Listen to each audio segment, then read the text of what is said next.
101 people were executed in Missouri. George Mercer, January 6, 1989. He was executed for the essay and murder of 22-year-old Karen Keaton, a tavern waitress. On August 31, 1978, Mercer, a motorcycle gang leader, and two accomplices abducted Keaton from a lounge in Grandview, Missouri. She was taken to Mercer's home in Belton, where she was repeatedly essayed by Mercer and his friends. Later, Mercer manually strangled her to death, and his accomplice helped him dump her body in a desolate field. At the time of the murder, Mercer had pending charges for other essays. He did not make a formal public statement or have any last words in the death chamber that were audible to the media witnesses. He held a brief conversation with his wife, who was a witness, through the window, during which they reportedly expressed love for each other.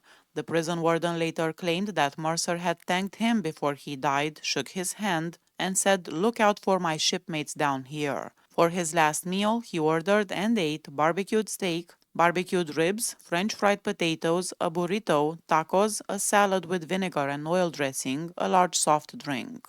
Gerald Smith, January 18, 1990. He was executed for the 1980 murder of his former girlfriend, 20-year-old Karen Ann Roberts. Smith and the victim had been dating. He became enraged because he claimed she gave him a disease which caused his fiancée to leave him. In September 1980, he chased Roberts through the streets of South St. Louis and beat her to death with a 2-foot-long steel or iron bar. During his incarceration, Smith was also sentenced to death for the 1985 fatal stabbing of a fellow death row inmate. He frequently wavered on his decision to pursue appeals, often asking that his execution be carried out, then changing his mind. In a letter to a newspaper, he infamously wrote, "I wanted her to feel some pain, so I beat her little lousy head in. If she were living now, I would do it all over to her again." He signed the letter, Gerald Smith, the cold-blooded killer.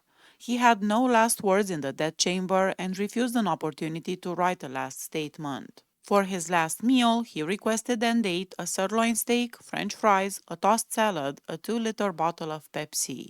Winford Laverne Stokes Jr., May 11, 1990. He was executed for the 1978 murder of 33-year-old Pamela Benda, a Washington University faculty waitress. This murder was one of at least 3 he committed. Stokes had a history of violent offenses and prison escapes before the murder of Pamela Benda. Evidence presented during his trial, including his previous criminal record, led to his conviction and death sentence. He did not make a final statement before his execution by lethal injection. Details of his last meal are not widely available in public records, but it is reported that he received the meal before his execution. Leonard Marvin Laws, May 17, 1990. He was executed for the 1980 murders of an elderly couple, Charles, 83, and Lottie, 72, in their home in Glencoe, St. Louis County. Laws was a member of a gang that robbed and murdered elderly and handicapped people in rural areas of east central Missouri. During the specific crime against the Williams couple, Laws acted as a lookout outside the home while an accomplice entered and killed the couple by shooting them to death during the robbery.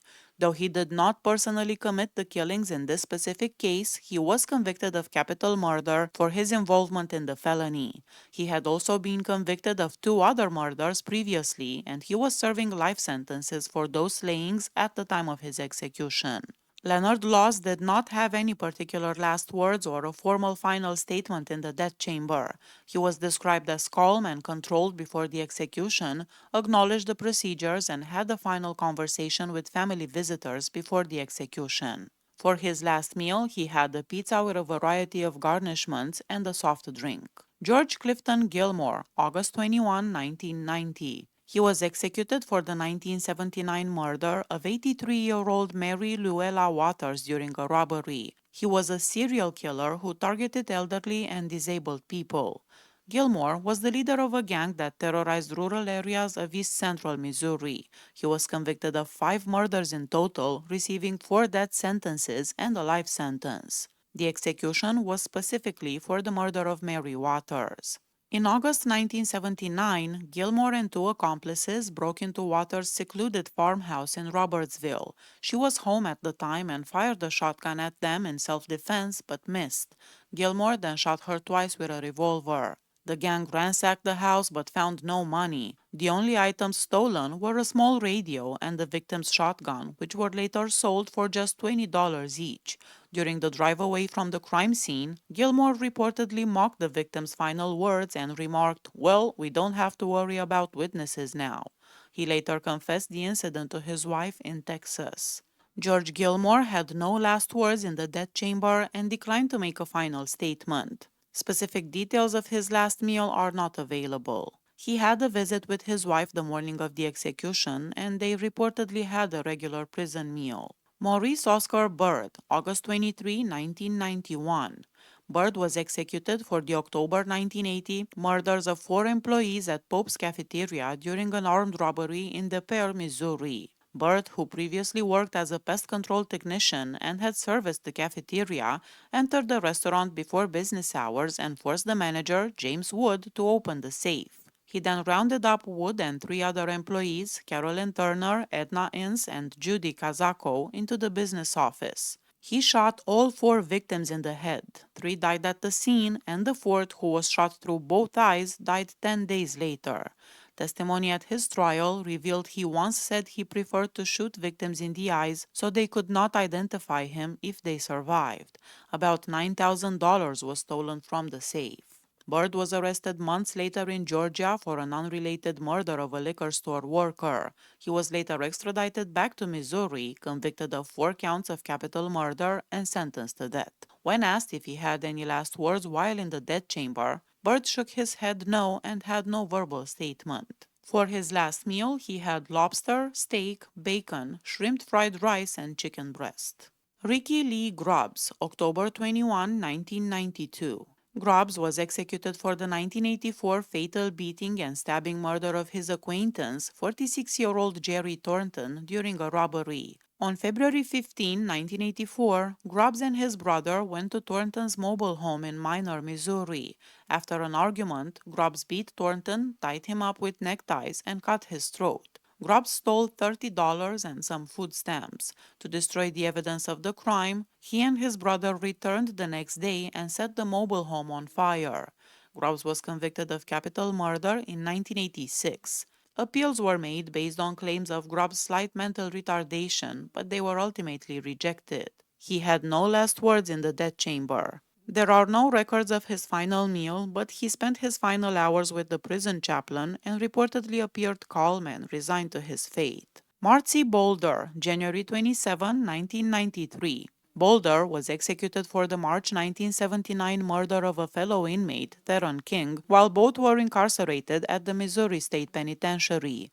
Boulder was already serving a life sentence when he and King were observed fighting by vocational teachers. They saw Boulder standing over King and making striking or stabbing motions toward the stomach. As the teachers approached, Boulder fled the scene, but he was found a short time later. Boulder was convicted of capital murder for the killing, as the victim was a fellow inmate. He did not have any last words in the death chamber, and there are no records of his final meal. Walter Jr. Blair, July 21, 1993. Blair was executed for the August 1979 contract murder of 21-year-old Catherine Jo Allen in Kansas City, Missouri. He was hired by Larry Jackson, who had been accused of essaying Allen, to kill her to prevent her from testifying in Jackson's upcoming trial. Blair shot the victim to death. He was linked to the crime by his 7-page confession and physical evidence, including Allen's driver's license and burned checkbook found under a sewer near Blair's home. At the time of his execution, new affidavits were filed by others claiming the main witness for the prosecution, Ernest Jones, who had died in 1990, had actually committed the murder, but these claims were ultimately rejected by the courts. Blair had no final statement and remained silent in the death chamber. He declined to order a last meal and did not have a special request. Anthony Joe Larrett Jr., November 29, 1995. Larrett was executed for the 1980 murder of 18-year-old Mary Fleming, whom he encountered while she was grocery shopping and later caught him burglarizing her parents' apartment. On July 25, 1980, in St. Charles, Missouri, Laurette followed Mary Fleming to her apartment. After ensuring she was alone, he broke in and attacked her, intending to assay her. When she resisted, he stabbed her twice in the chest and slashed her throat, almost decapitating her. Fleming escaped the apartment but collapsed and died at a neighbor's home. Laurette was convicted of this capital murder. On the day of his execution, he confessed to being a serial killer responsible for a total of 31 murders and 10 essays committed across 11 states dating back to the late 1960s. He had been a drifter traveling across the country by bus, targeting and killing women. In his last statement, Anthony Laurette apologized to both his own family members and those of his victims, saying, "I'm sorry it had to come this way." For his last meal, he requested and consumed a large meal which included steak, a dozen fried shrimp, a baked potato, fried potatoes, fried mushrooms, fried onion rings, and 2 cans of cola. Frederick Lashley, July 28, 1993. Lashley was executed for the April 1981 murder of his 55-year-old foster mother and cousin, Janie Tracy, whom he killed during a burglary and robbery when he was 17 years old. Lashley was arrested shortly after, confessed to the crime, and was convicted of capital murder. He became the youngest person on Missouri's death row, and his execution was controversial due to his age at the time of the crime and evidence of a troubled, abusive childhood. He had no last words in the death chamber. He did, however, tell corrections officials before the execution that he held no grudges against those involved in the execution as they were just doing their job. There are no records of his final meal. Frank Joseph Ginnon, October 6, 1993. Ginnon was executed for the 1981 murder of a fellow inmate, John McBroom, at the Missouri State Penitentiary in Jefferson City. Ginnon and his cellmate Richard Zeidvogel were convicted of stabbing McBroom to death with improvised knives made from a pair of scissors. The murder occurred while Ginnon was already serving a sentence for an earlier, non-violent offense, a burglary. The state presented aggravating circumstances, including Ginnon's history of assault convictions and the vile nature of the murder. Ginnon had a history of drug and alcohol abuse starting from childhood and claimed that his time in prison exposed him to repeated essays, which led to further substance abuse and depression. His lawyer argued that the new evidence suggested his cellmate Zeidvogel committed the crime alone, but this was rejected. Ginnon was also sentenced to death for the 1985 slaying of another death row inmate who was stabbed more than 50 times. He had no last words in the death chamber and declined to make a final statement. There are no records of his last meal. Emmett Foster, May 3, 1995. Foster was executed for the November 1983 murder of his softball teammate, 26-year-old Travis Walker, during a robbery. Foster and an accomplice, Michael Phillips, used the ruse to gain entry to the home Walker shared with Dean Keyes, claiming they needed help with a flat tire. Once inside, they robbed a couple of jewelry and other valuables. Walker and Keyes were then shot multiple times in the head with different guns. Walker died, but Keyes survived her injuries and identified Foster as one of the assailants, who she knew by the alias John Lee. Foster was convicted of capital murder and sentenced to death, while his accomplice Phillips received a life sentence. Foster maintained his innocence in the specific murder until his execution, claiming the state withheld evidence. In his final statement, he said, "I do have remorse for the legal system because I did not commit this particular murder." He was pronounced dead 29 minutes after receiving the first injection. A corrections spokesman said his veins had likely collapsed due to the long-term drug use. There are no records of his last meal. Larry Griffin, June 21, 1995. Griffin was executed for the June 26, 1980 drive-by shooting murder of 19-year-old Quinton Moss in St. Louis. The motive for the crime was reportedly revenge, as Moss was the prime suspect in the murder of Griffin's brother several months earlier. Moss, a known drug dealer, was shot multiple times in a drive-by shooting. Another man, Wallace Connors, was also wounded in the attack. Griffin was identified as the passenger in the car who fired the shots by a single eyewitness, Robert Fitzgerald, who later recanted his testimony in a 1993 federal court hearing claiming police coerced him into identifying Griffin. Doubts about the conviction persisted after his execution, leading to a reinvestigation by the St. Louis Circuit Attorney's Office in 2005, which concluded that the right person was convicted based on new corroborating evidence. Griffin also pleaded guilty to the unrelated second-degree murder of another man, Sylvester Crawford. He maintained his innocence until the end. In the death chamber, he shouted his innocence as he was executed by injection. For his final meal, Larry Griffin requested and received white bread and water. Robert Anthony Murray, July 26, 1995.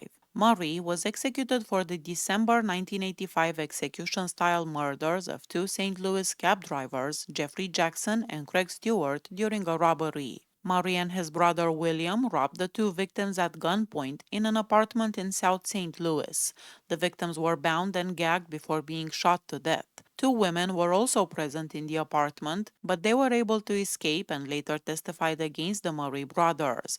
Robert Murray was convicted of 2 counts of first-degree murder and sentenced to death, while his brother received a life sentence. There were later claims by Robert's legal team that his brother was the actual shooter and that Robert had received ineffective counsel, but these appeals were rejected by the courts. As Robert Murray lay on the gurney in the execution chamber, his final word was peace. Specific details of his last meal were not widely reported in public records. However, he had a last visit with his attorney and family members before his execution. Robert Sidebottom, November 15, 1995. Sidebottom was executed for the 1985 beating death of his 74-year-old grandmother, May Sidebottom, which was followed by an attempt to cover up the crime by setting her home on fire. In October 1985, Sidebottom severely beat his grandmother in her Independence home. She was found unconscious by police officers in her burning home and died shortly after from the injuries sustained in the beating, not the fire. Robbery appeared to be the motive. Sidebottom, who had borrowed $5 from her the night before, knew she had just received her Social Security check. The victim's family had asked that the death penalty not be pursued. His execution was controversial because he had no legal representation available to file a final federal appeal due to a cutoff of funds to the Capital Punishment Resource Center that had previously represented him for 6 years. There were also doubts raised about his degree of culpability and mental capacity. Robert Sidebottom had no last words in the death chamber and declined to make a formal final statement. He met with family members the morning of his execution. There are no records of his last meal. Robert Earl O'Neill Jr., December 6, 1995. He was executed for the 1984 murder of a fellow inmate, Arthur Dade, at the Missouri State Penitentiary. O'Neill, a self-proclaimed white supremacist, was serving a life sentence for the robbery and murder of 78-year-old Ralph Roscoe Sherrick in 1979. In February 1984, O'Neill, accompanied by 2 other inmates, attacked Arthur Dade, a 34-year-old black man, in a prison hallway.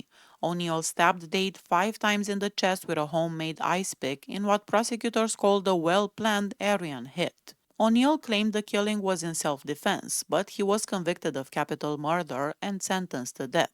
During his execution, O'Neill clutched a Bible to his chest and made the final statement. "Praise the Lord and the name of Jesus. I forgive everybody involved in this. Jesus is my Lord." He declined the last meal and fasted all day on the day before his execution. Jeffrey Paul Sloan, February 21, 1996. Sloan was executed in Missouri for the December 1985 murder of his 9-year-old brother, Jason Sloan. He also killed his parents and 18-year-old brother, but he was only tried and convicted for Jason's murder. On December 11, 1985, at the age of 19, Jeffrey Paul Sloan shot all 4 members of his immediate family in their rural Lathrop, Missouri home. He shot his father, Paul Hayes Sloan, and mother, Judith Ann Sloan, in their bed while they slept. He then shot his 18-year-old brother, Timothy Allen Sloan, as he was getting up from his bed. He then shot his 9-year-old brother, Jason William Sloan, who had covered himself with a blanket. He reloaded his gun and shot his parents and Timothy again. Timothy managed to escape to the front yard before dying. Sloan confessed to the shootings within hours of his arrest, claiming a family dispute over bad checks he had written on his father's account was the reason. He also claimed in his defense that his mother had urged him to kill the entire family due to her mental health issues and alleged abuse by his father, a claim not corroborated by other family members. Jeffrey Sloan's last words were, "I know I'm going to a better place." There are no records of his last meal. Doyle James Williams, April 10, 1996. He was executed for the 1980 murders of his girlfriend, Carrie Brummett, and her landlord, Dr. A. H. Damon, to eliminate them as witnesses to an armed robbery. The murders occurred around October 6 or October 10, 1980, in Marion County. Williams planned and executed a robbery of Dr. Doman, a local dentist and pharmacist who lived in an apartment building he also owned. Carrie Brummett was a tenant in the building and was dating Williams at the time. During the crime, both Damon and Brummett were murdered to prevent them from identifying Williams. Damon was shot with a .45 caliber pistol, and Brummett was also shot and drowned in a bathtub. Williams was convicted of 2 counts of first-degree murder. He declined to make a formal final statement in the death chamber and remained silent. There are no records of his last meal. Emmett Clifton Nave, July 31, 1996. Nave was executed for the 1984 murder of his 73-year-old neighbor, Florence Rowling. He also held his wife and a relative hostage at gunpoint. On November 19, 1984, after demanding his wife drive him to the hospital for drugs, Nave threatened her with a rifle. Before leaving, he went to his upstairs neighbor, Florence Rowling's apartment, and knocked on the outer door. When the door opened, Nave had a shotgun and attacked her. He shot her several times, killing her. Nave had a long history of violent crimes and spent many years in prison, including serving 2 life sentences for a 1965 conviction involving armed robbery and forcible essay. He committed this murder shortly after being paroled. He was convicted of capital murder. Nave did not make a final statement in the death chamber and remained silent. There are no records of his last meal. Thomas Henry Battle, August 7, 1996. Battle was executed for the murder and essay of his 82-year-old neighbor, Birdie Johnson, during a burglary in 1980. On July 5, 1980, Battle broke into the St. Louis home of Mrs. Johnson, who had previously befriended him. He essayed her twice and stabbed her 15 times with a butcher knife during a struggle. Johnson was still alive when police arrived, crawling on her knees and saying little short prayers before she died shortly after from her injuries. Battle was caught after police matched his shoe print to one found at the scene of the crime. Although he initially confessed, he later recanted and maintained his innocence to the end. Thomas Battle's last words, according to prison officials, were a final declaration of his innocence. "God as my witness, I did not commit murder and essay." There are no records of his final meal. Richard Oxford, August 21, 1996. Oxford was executed for the 1986 murders of a rural farming couple, Harold and Melba Wampler. Oxford and his cellmate, Richard Brown, had escaped from a prison in Oklahoma. They met the Wamplers at a bar in Joplin, Missouri. Several weeks later, the couple's bodies were found in the trunk of their car, which was parked outside the Kansas City motel. The prosecution stated that Oxford and Brown killed the couple during their escape spree. Oxford had a long history of criminal behavior starting from age 11, and he had prior convictions for essay. He did not admit to personally shooting the Wamplers, but admitted he was present when the killings took place and did nothing to stop them. His last words expressed remorse for the pain he caused the victim's family. "I do feel remorse for what I did to the victim's family. I love my wife and children, and I'll see them on the other side." There is no info of his last meal. Richard Stephen Zeitvogel, December 11, 1996. Zeitvogel was executed in Missouri for the 1984 murder of his cellmate Gary Wayne Dew at the Missouri State Penitentiary. Zeitvogel was already serving a sentence for previous convictions, including essay, armed robbery, assault, and jailbreak. He killed his cellmate Gary Dew in the maximum security area of the prison. When a guard responded to an emergency light over their shared cell, Zeitvogel was found alone with Dew's body. He reportedly told the guard, "I killed my cellie." During his trial, the state presented evidence that Zeitvogel strangled Dew from behind with a plastic covered wire and then waited approximately 3 hours before activating the emergency light. Zeitvogel claimed he killed Dew in self defense after Dew attacked him, but the jury rejected this claim. Prosecutors suggested the murder was committed to gain access to a homosexual lover on death row. He had also previously been involved in the 1981 murder of another inmate, John McBroom. As he was being executed, Zeitvogel's last words were, "Keep the faith and rock on." For his last meal, he requested and ate a T-bone steak, fried mushrooms, fried shrimp, a hamburger, and a chocolate shake. Eric Adam Schneider, January 29, 1997. Schneider was executed for the January 1985 torture murders of two teachers, Richard Schwendeman and Ronald Thompson, during a robbery at their lakeside home. Schneider and two accomplices committed a planned robbery at the victim's home on January 12, 1985. During the crime, Richard Schwendeman was shot and Ronald Thompson was stabbed multiple times. Items were stolen from the home, and Schneider later boasted about the killings. Schneider was convicted for the murders. In his final statement, he expressed love for his family. He blew 2 kisses to a woman watching through a window before stating, "I love my son and my wife. I lived my life by music." There is no info of his last meal. Ralph Cecil Feltrop, August 6, 1997. Feltrop was executed for the March 1987 murder of his live-in girlfriend Barbara Ann Rome, who was 27 years old. Feltrop was convicted of severing an artery in Rome's neck using a knife in the trailer they shared. In a final interview, he admitted killing her, but he claimed it was self-defense after she allegedly attacked him over dinner with a steak knife. The most gruesome aspect of the crime, and likely the key factor in the death sentence, was his actions afterward. To thwart police and prevent the authorities from identifying her remains, Feltrop kept her body in a refrigerator for several days, then dismembered the body. He cut off her head, hands, and lower legs, put the torso into a trunk he dumped in St. Charles County, and placed the remaining body parts into garbage bags that he threw into a pond in Jefferson County. A scavenger later found a trash bag with some of the body parts floating in the pond. The jury found that the murder involved depravity of mind and was outrageously or wantonly vile, horribly, or inhumane. This was an aggravating circumstance that led to his death sentence. As he was strapped to the gurney, Feltrop turned his head toward his watching relatives and smiled.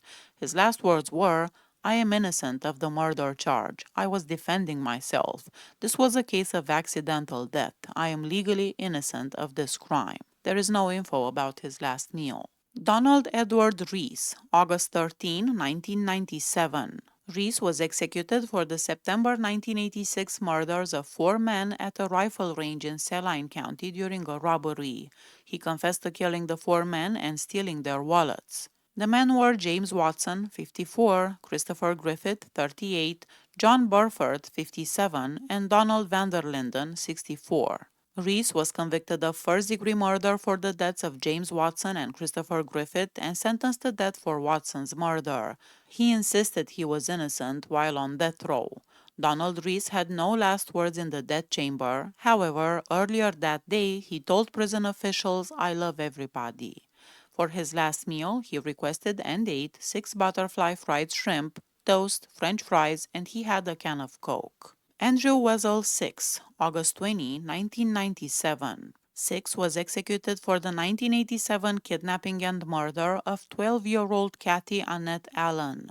On April 10, 1987, Six and his uncle, Donald Pettery, approached the Allen family home in Iowa under the pretense of buying the family's truck. They took Kathy's mother hostage during a test drive, then returned to the home, restrained the family, and essayed Kathy's sister. Kathy Allen was then abducted from her home, taken across state lines into Missouri, and murdered. Her body was found 3 days later in a ditch. She had bled to death from a stab wound to the neck. Six was convicted of first-degree murder and sentenced to death. In 2014, posthumous DNA testing also linked him to an unsolved 1984 triple homicide in Iowa. Andrew Six did not make a final statement and remained silent. Specific details regarding his last meal are not available. Samuel Lee McDonald Jr., September 24, 1997. He was executed for the 1981 capital murder of Robert Jordan, an off-duty St. Louis County police officer, during the course of a robbery. The crime occurred in a supermarket parking lot when McDonald, who was high on drugs, approached Jordan and his young daughter, demanding Jordan's wallet at gunpoint. After Jordan handed over his wallet, which contained his police badge, McDonald shot him twice in the chest and once in the side. Jordan's daughter witnessed the murder from the store window. Although critically wounded, Jordan managed to return fire, wounding McDonald, who then drove himself to a local hospital where he was arrested. The case was highly publicized and emotionally charged due to the victim being an off-duty police officer and the presence of his daughter during the crime. McDonald was convicted of capital murder, with the jury finding he committed the murder for financial gain by taking the victim's wallet. He had no last words in the execution chamber and chose to remain silent. There is no record of his final meal. Alan Jeffrey Bannister, October 24, 1997. Bannister was executed for the contract-killing murder for hire of Darrell Roostman in 1982. Bannister was hired for $4,000 by Ronald Rick Wooten, whose wife had run off with Roostman. On August 21, 1982, Bannister went to Roostman's mobile home in Joplin, Missouri, and shot him once in the heart at close range. During his trial, testimony indicated that Bannister admitted to police that the killing was a contract murder. However, later statements and defense arguments claimed that the shooting occurred accidentally during a struggle or argument and that the death sentence was disproportionate. Bannister was already on parole for a prior SA conviction in Illinois at the time of the murder. He was convicted of capital murder and sentenced to death on March 10, 1983. Bannister did not make a final verbal statement in the death chamber and stayed silent. There is no info about his last meal. Reginald Love Powell, February 25, 1998. Powell was executed for the 1986 murders of two brothers, Freddie and Lee Miller, following a brutal beating and stabbing during the course of a robbery. The crime occurred on November 14, 1986. Powell was 18 years old at the time. He and several accomplices were involved in an altercation that started as a robbery and escalated into the severe beating and fatal stabbings of the Miller brothers. Most of the victims' ribs were broken during the assault. Powell was convicted of 2 counts of first-degree murder. The case garnered national attention because Powell had an affair with his original trial lawyer, who later stated that their relationship clouded her judgment and resulted in his death sentence. Powell's last words were an expression of love for his family. "I love my family." There is no record of his last meal. Milton Vincent Griffinell, March 25, 1998. He was executed for the 1980 murder of convenience store clerk Pamela June White. On November 29, 1980, Griffin L. entered a 7-Eleven store in University City, Missouri, where White was working alone. He was armed with a gun and attempted to rob the store. During the robbery, he shot White in the head, killing her. Evidence presented during his trial, including witness identification and physical evidence at the scene, led to his conviction of capital murder and a death sentence. His last words were a religious statement expressing his faith. "I am at peace with my God, my Lord, and my Savior, Jesus Christ, and myself. I am ready." For his last meal, he had a hamburger, French fries, and a soft drink.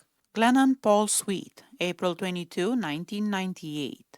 Sweet was executed for the February 1987 murder of Missouri Highway Patrol Trooper Russell Harper. On February 8, 1987, Trooper Harper pulled over a red and white pickup truck driven by Sweet for a traffic violation in a rural area in Greene County. Before Harper could fully stop his patrol car, Sweet emerged from his vehicle and opened fire with an assault rifle, shooting the trooper through his patrol car's windshield and killing him with a bullet above his eye. Sweet was wanted in other jurisdictions for concealed weapon and cocaine possession charges and committed the murder to avoid arrest.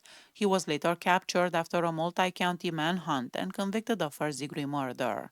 Sweet had no last words in the execution chamber and remained silent when he was offered a chance to make a final statement. There are no records of his last meal.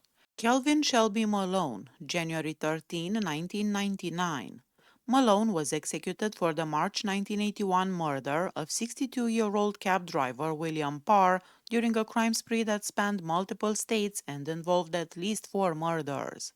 Malone and an accomplice, Michael Crenshaw, were involved in a series of violent crimes. On March 18, 1981, in St. Louis, Malone shot and killed William Parr, leaving his body in a park. They then traveled west, where Malone committed other murders in California, including the kidnapping, robbery, and murder of a gas station cashier and the shooting death of another woman after robbing her. He was sentenced to death in both California and Missouri, but Missouri was the state that carried out the execution. Kelvin Malone did not offer any last words in the death chamber and remained silent. He did not request a special last meal. James Edward Rodden Jr., February 24, 1999.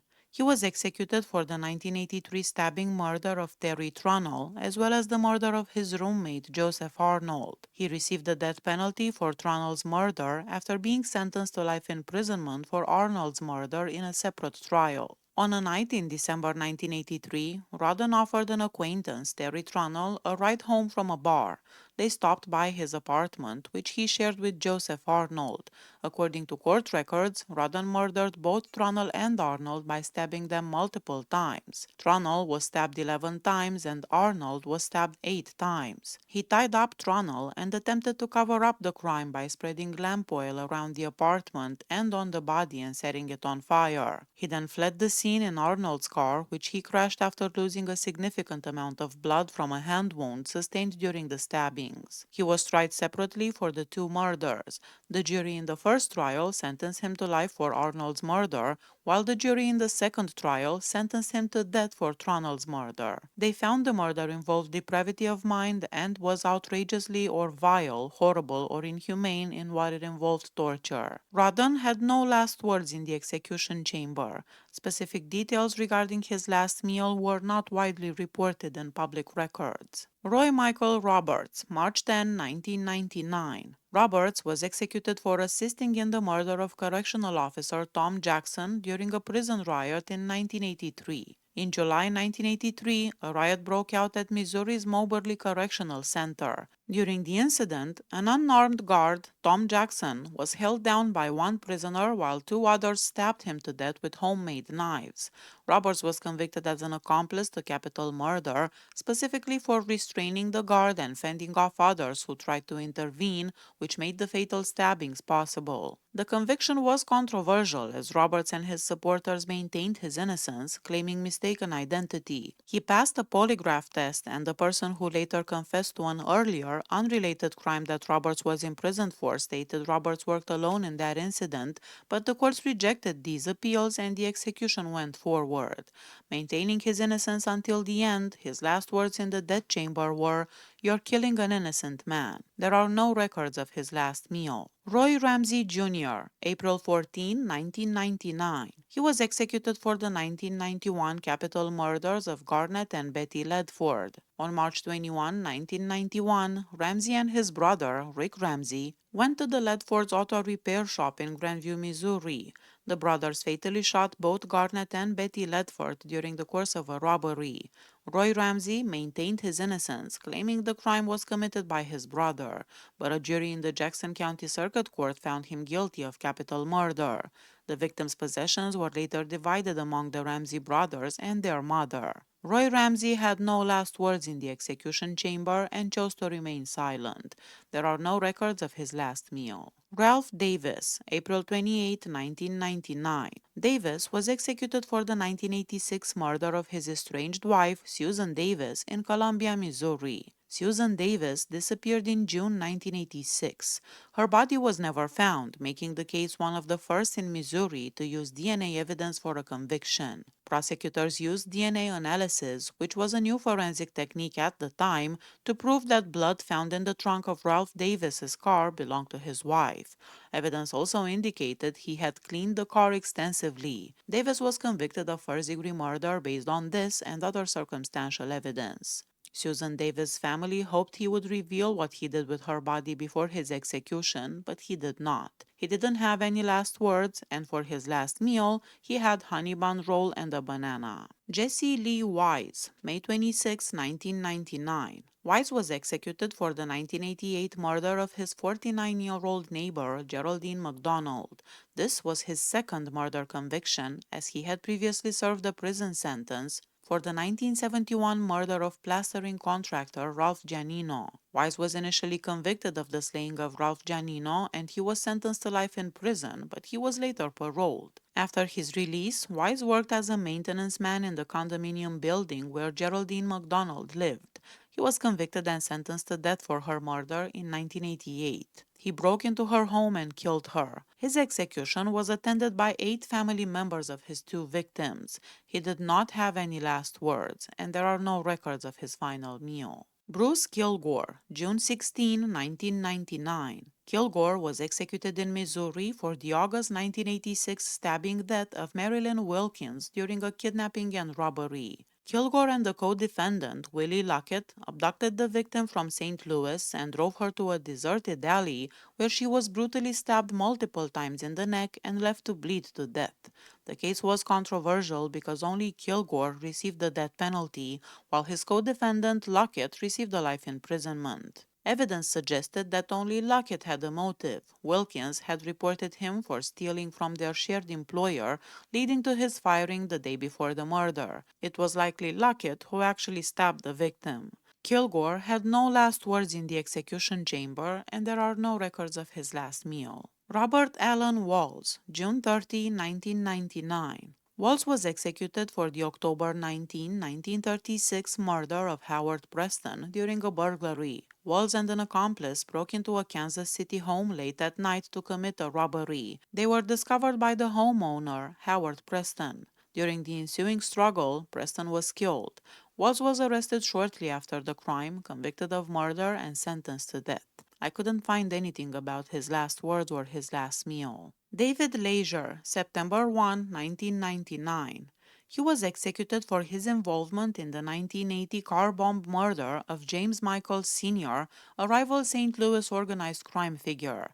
The murder was part of a violent power struggle between the Paul Leisure gang, which included David, Paul, and Anthony Leisure, and the Michaels crime family for control of local labor unions in St. Louis. On August 10, 1980, David and Paul Leisure reportedly followed Michael Sr.'s car as he left church. They attempted unsuccessfully to detonate a remote-controlled bomb attached to his car on an interstate highway. The bomb eventually exploded, killing Michael Sr. and scattering his body parts on Interstate 55.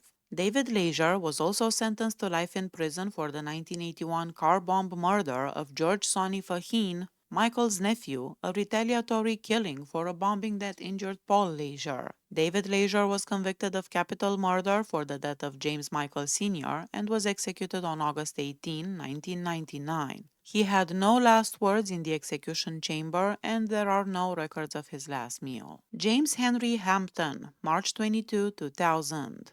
Hampton was executed in Missouri for the 1992 murder of his neighbor, 58-year-old Francis Keaton. This happened during a botched kidnapping for ransom scheme. He also later killed a New Jersey woman, Christine Sherman, in another failed abduction attempt. On November 16, 1992, Hampton abducted Frances Keaton from her home in Warrenton, Missouri, intending to hold her for ransom. When the scheme failed, he beat her to death with a hammer. He then fled to New Jersey, where he attempted to abduct another woman and killed her as well. He was featured on America's Most Wanted, recognized by a pastor, and arrested by police. When caught, he shot himself in the chin in a suicide attempt. A neurologist later testified that the resulting brain injury affected his judgment, which became a point of legal contention regarding his competency for execution. He ultimately stopped all further appeals on his behalf. James Hampton's final statement was brief and somewhat cryptic. Take the phone off the hook.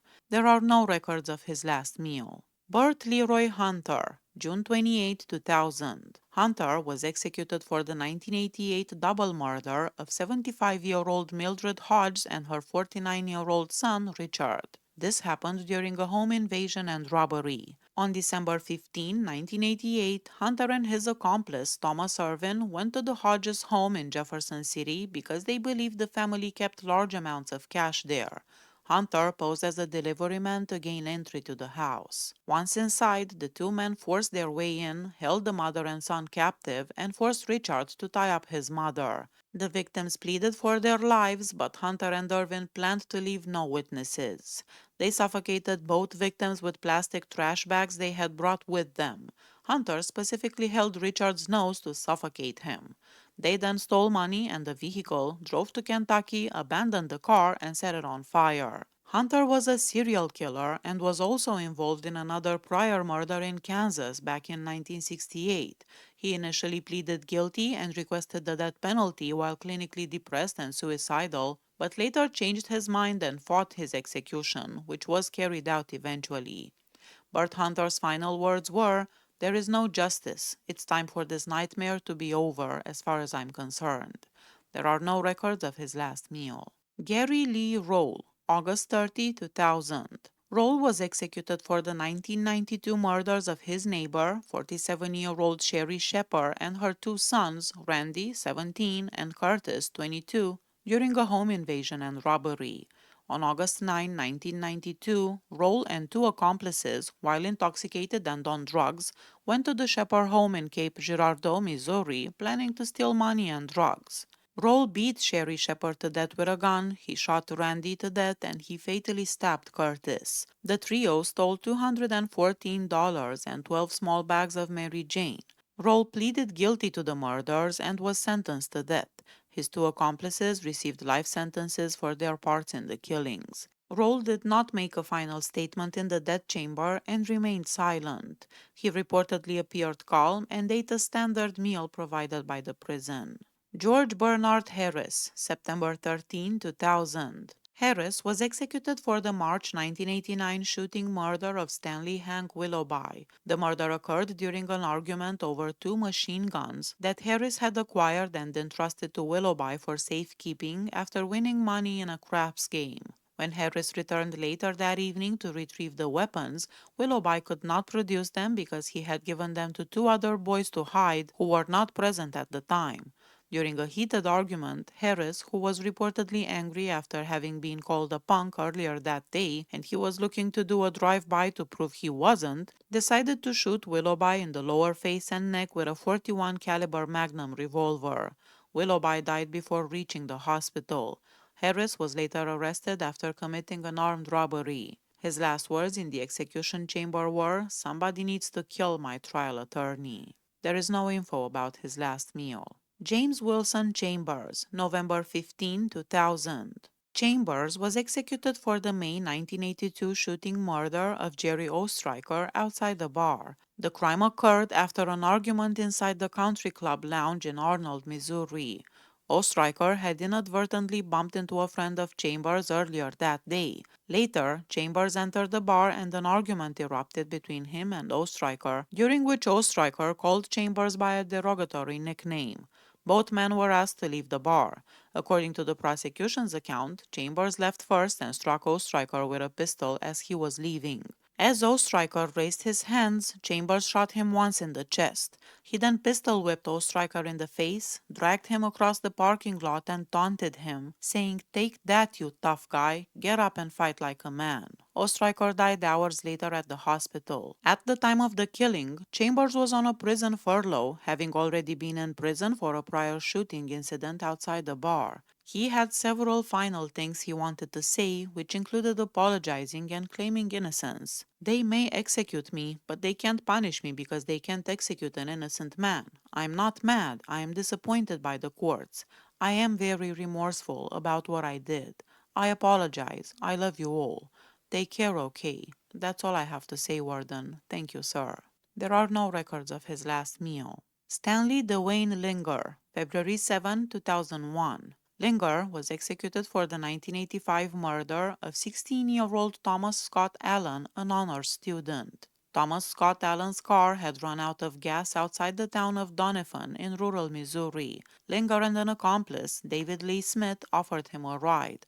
They drove Allen to a remote area where Linger killed him. He beat him with a tire iron, shot him 3 times with a 22 caliber rifle, and ran over him with his car. Linger was convicted of first-degree murder. The case was controversial because the prosecution introduced evidence of Linger's homosexuality during the penalty phase to characterize him as a deviant in front of a rural jury, which his attorneys argued was highly prejudicial and led to the death sentence. The accomplice, David Smith, received a 10-year prison sentence in exchange for his testimony against Linger. He declined to make a final statement in the death chamber. However, his family issued a statement on his behalf seeking forgiveness from the victim's family. For his last meal, he had a corned beef sandwich and French fries. Thomas Grant Irvin, March 28, 2001. He was executed for the 1988 murders of 75-year-old Mildred Hodges and her 49-year-old son Richard during a home invasion and robbery. On December 15, 1988, Irvin and Bert Hunter went to the Hodges' home intending to rob them. They entered the home and, despite pleas for their lives, decided to kill the victims to eliminate witnesses. After binding the victims, Mildred Hodges managed to free herself and unmasked Irvin, which finalized the decision to kill them. They suffocated the victims using plastic bags. Irvin and Hunter then stole valuables before disposing of Richard's body. Irvin was found guilty of 2 counts of first-degree murder, though he asserted his innocence, claiming he was not present and that his accomplice committed the murders with someone else. Irvin read a final statement maintaining his innocence and criticizing the justice system. For his last meal, he had sirloin steak, butterfly shrimp, corn, French fried potatoes, a roll, coffee, and a chocolate shake. Mose Young Jr., April 25, 2001. He was executed for the February 1983 triple murder of Kent Bickness, 22, James Schneider, 33, and Saul Marks, 80, who were killed in a pawn shop after Young became angry over a refused loan. On February 8, 1983, Young attempted to pawn a gold-plated stick pin for $1,800 at one pawn shop location, but the owner, Lee Reskover, told him the pin was worthless and threatened to call police. Young left and went to the company's other location. After employees at the second shop also refused his offer for several $1,000s, Young left again. Sometime later, he returned to the second shop with a rifle. He entered the store and opened fire, killing Kent Bickness, who was a billboard salesman on a sales call, James Schneider, a co-owner, and Saul Marks, a part-time employee who was the grandfather of another partner. Another co-owner, Ronald Bennett, escaped to a basement vault. After the killings, Young smashed a jewelry counter and stole cash and jewelry from the store, as well as the victims' wallets. He maintained his innocence during the trial, claiming a man nicknamed Mickey committed the murders, but a jury found him guilty on all 3 counts of capital murder and sentenced him to death. He did not make a formal final statement in the death chamber. He did, however, glance at the 2 nuns who had spent time with him and were witnessing the execution. He said something to them and smiled before he died. For his last meal, he requested and ate a large pepperoni and Italian sausage pizza and a large Dr. Pepper soda. Samuel Smith, May 23, 2001. Smith was executed for the 1987 murder of a fellow inmate, Marlon May, during a knife fight in the Missouri State Penitentiary. Smith was already serving sentences for second-degree murder, first-degree burglary, and an escape conviction at the time of the incident. On January 15, 1987, a fight broke out in the prison involving several inmates, including Marlon May. Smith intervened and the fight between him and May began. Smith stabbed May numerous times, 19 times in total, with a homemade knife. May died at the scene from injuries to his heart and lungs. The key issue in the trial for Smith's death sentence was whether the killing was deliberate. A guard testified that Smith inflicted a final, bone-crunching stab wound to May's chest, even as guards were trying to pull May to safety. The jury considered this final blow crucial in determining deliberation, a key factor in a death penalty case. Samuel Smith had no last words in the execution chamber. He referred a reporter to the victim's mother, Arita Payne, who had actually urged the state to halt the execution. He had a regular prison meal on the morning of his execution. Jerome Mallett, July 11, 2001. Mallett was executed for the April 1985 shooting murder of Missouri Highway Patrol officer Jim Fromsdorf during a traffic stop. On April 23, 1985, Corporal Fromsdorf pulled over a vehicle driven by Mallett on U.S. Highway 160 near the Arkansas border. Mallett had active warrants for parole violation in Missouri and a capital murder warrant in Mississippi. To avoid arrest, Mallett exited his vehicle with an assault rifle and shot the trooper 4 times, killing him. He fled the scene, but he was apprehended the next day after a high-speed chase and shootout with police. Mallett was convicted of first-degree murder, and in his appeals, the primary legal battle centered on a claim of intellectual disability and whether the state of Missouri should have been allowed to present evidence that he had committed a separate murder in Mississippi. Both claims were ultimately rejected and the execution proceeded. His last words were, "I am ready. To all my family, I love you. I love you too, son." For his last meal, he requested and ate 3 pieces of fried chicken, a pound of French fries, a pound of onion rings, a pint of vanilla ice cream, a chocolate bar, and a Dr. Pepper. Michael Roberts, October 3, 2001. Roberts was executed for the 1994 brutal murder and robbery of his neighbor and friend, 56-year-old Mary Taylor, to obtain money for crack cocaine. On February 16, 1994, Roberts and friends ran out of drugs and money. Roberts, who considered Mary Taylor a friend, went to her home to steal her valuables. After watching TV with her, when Taylor asked him to leave so she could sleep, Roberts attacked her. The attack was described as exceptionally brutal. He hit her repeatedly with a hammer, he kicked her, and used a telephone cord and knives against her. He then held her face under water until she died.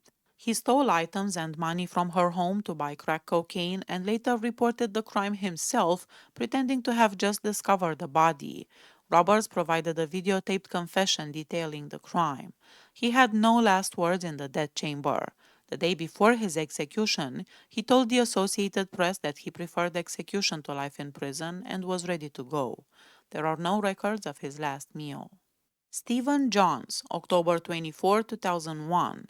Johns was executed for the 1982 murder of 17-year-old Don Vopel Jr., a night clerk at an Onyx gasoline station in St. Louis during a robbery.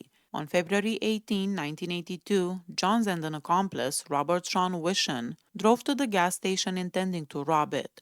While Wishon waited in the car, Johns went into the station, led the clerk to a back storage room, and shot him 3 times in the back of the head at close range.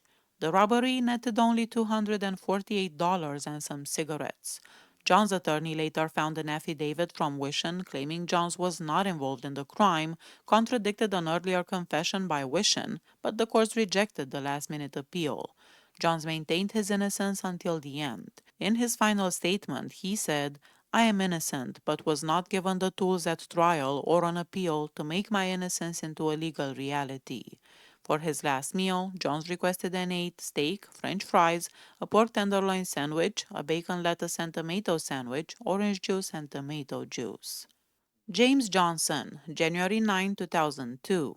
Johnson was executed for the December 1991 murders of his estranged wife's employer, the wife's mother-in-law, and 2 police officers, as well as the wounding of 2 other police officers during a shooting spree triggered by his wife leaving him.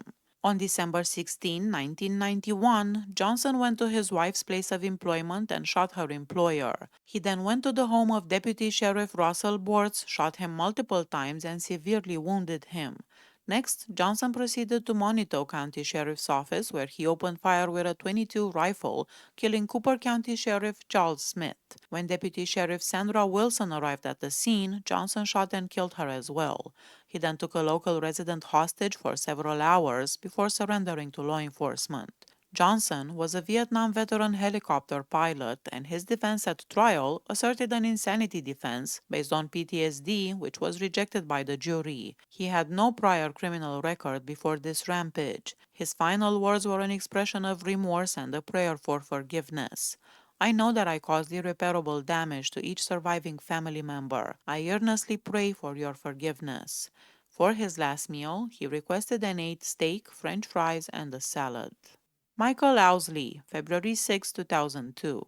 Owsley was executed for the 1994 murder of businessman Paul Martins during a robbery. The crime was characterized by extreme brutality, involving torture before the killing. On February 16, 1994, Owsley and two accomplices broke into the home of Paul Martins, a successful businessman who owned several pawn shops. They had planned to rob him based on information that he kept large amounts of cash and jewelry at home. The crime was described as a gruesome act of torture. Owsley and his accomplices ambushed their victims, Martins and an employee. They bound the victims' feet together and demanded money. Owsley beat the victims and played a game with their lives before finally murdering Martins with a shotgun blast to the head. The murder was deemed especially heinous and was described in court documents as an execution-style killing. Owsley did not make a formal final statement in the death chamber and remained silent. There are no records of his last meal. Jeffrey Lane Tokar, March 6, 2002. Tokar was executed for the 1992 murder of Johnny Douglas during a burglary of the victim's rural home. On March 11, 1992, Tokar and his girlfriend, Sandra Stickley, went driving in a rural area to find an empty house to burglarize. They located the Douglas residence, where Tokar found a shotgun and shells in the garage. While they were ransacking the home, the homeowner, Johnny Douglas, returned with his two young children, ages 8 and 4. When Johnny Douglas went to investigate the vehicle in his driveway, his children followed him. According to Stickley's testimony, she heard one of the children plead, "Mister, please don't hurt my daddy," followed by Johnny's plea, "Mister, please don't hurt me. I'll do anything you say." Tokar reportedly shot Johnny Douglas twice after telling him not to look at him. Tokar later allegedly bragged about the killing and expressed a wish to have killed the children to eliminate witnesses. In the death chamber, Tokar appeared to be singing before losing consciousness. His prepared last statement was, "A dying man should always tell the truth, and the truth isn't necessarily what a person hears, but what they choose to believe. Praise the Lord, I am on my way." There are no records of his last meal. Paul Kreutzer, April 10, 2002. Kreutzer was executed for the 1992 essay and murder of his neighbor, 36-year-old Louise Ann Hemphill. On September 2, 1992, Kreutzer, who lived near the Hemphill family home, went to the house after the victim's husband and two of her 3 children had left for the day. He forced his way in and a struggle ensued. The attack was brutal and involved multiple injuries. He stabbed her in the neck, opening a jugular vein. He struck her at least 3 times in the head with a baseball bat, causing severe skull fractures.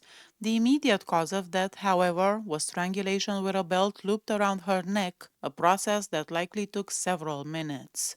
Kreutzer also assayed the victim, and DNA evidence later matched genetic material found at the scene to him. He stole her purse and some cash before fleeing. He was arrested later that evening and convicted of murder in the first degree. Kreutzer had no last words in the death chamber. For his last meal, he requested and ate a grilled ham and cheese sandwich, onion rings, cheesecake, and milk. Daniel Anthony Basil, August 14, 2002. Basil was executed for the 1992 murder for hire of 28-year-old Elizabeth DeCaro. He was hired by the victim's husband, Richard, who wanted to collect on a $100,000 life insurance policy he had recently taken out on his wife. The crime occurred on March 6, 1992, in the DeCaro family home in St. Charles, Missouri. Richard DeCaro took his 4 children and the family dog on a trip to the Ozarks, leaving his wife home alone. Basil entered the house, forced Elizabeth DeCaro to her knees, and shot her twice in the back of the neck at point-blank range. He was promised $15,000, a car, and other property for the killing. Basil was convicted of first-degree murder in state court. Richard DeCaro was acquitted in his state murder trial, but both men were later convicted on federal conspiracy and murder for hire charges, with Richard DeCaro receiving a life sentence. Basil maintained his innocence in the murder case until his execution. He had no last words in the execution chamber and remained silent when offered a final statement. He also declined the last meal. William Robert Jones, November 20, 2002. Jones was executed for the 1986 shooting murder of Stanley Albert, a man he met and had a relationship with, primarily to steal the victim's new white Camaro. Jones met Stanley Albert at a park frequented by gay men. He decided to kill Albert and steal his new car. On January 16, 1986, Jones borrowed a blanket from his roommate. He met Albert and drove to a secluded nature center. After being propositioned by Albert, which Jones later claimed caused him to panic due to past trauma, a claim prosecutors disputed, calling it a cold-blooded execution, Jones shot Albert 5 times in the neck and chest. He wrapped the body in the blanket, dragged it into the woods, and covered it up. Jones then drove away in the stolen Camaro and later bragged about the crime to his roommate. He was later captured after a high-speed police chase in the stolen vehicle. William Jones did not make an audible verbal statement in the execution chamber, but a final statement was read aloud after the execution. "I am sorry for what has happened and that you suffered this great loss, but after 17 years of my incarceration, does this really give you a sense of closure or simply a sense of vengeance? I pray for you all." Williams Jones declined to request a last meal. Kenneth Canley, February 5, 2003. Canley was executed for the January 4, 1984 shooting murder of 27-year-old Ronald Feltz during a violent crime rampage. Canley committed a series of violent crimes that night. He robbed a convenience store in Poplar Bluff and kidnapped a female customer, whom he shot in the back when she jumped from his moving car as he tried to force her to have relations. She luckily survived. Later, he entered the Blue Moon Tavern and ordered the patrons to the floor. He fatally shot Ronald Feltz, who was playing pool, in the head to show he meant business. He then shot and wounded the bartender and kidnapped the female owner, who later escaped. He attempted another robbery at a motel, but his pistol malfunctioned. Canley was captured the next morning and convicted of capital murder for Felt's death, as well as several other serious charges including robbery, kidnapping, and assault. In his final statement, Kenneth Canley focused on his loved ones, saying, "Tell Amy I love you, and Ronnie and Darla, I love you.